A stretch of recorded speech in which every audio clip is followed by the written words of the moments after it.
சவுண்டை கம்மி பண்ணணும். கொஞ்சமாக வந்து பன்னீர் போட்டுக்கலாம்.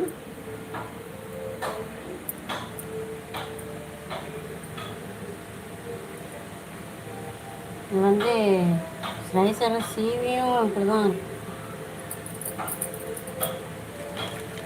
கொஞ்சமாக காஷ்மீர் மிளகாய் தூள் அப்படியே மேலே கொஞ்சம் துளிக்கணும்.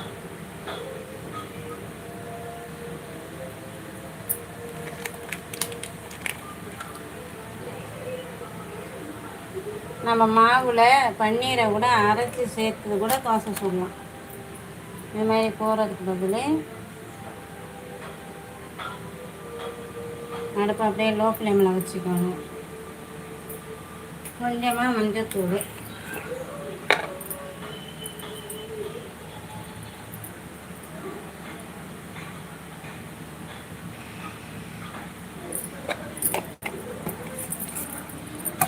கொஞ்சமாக சால்ட்.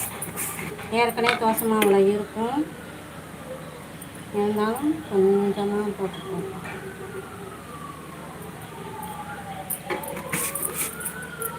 கொஞ்சமாக பெப்பர்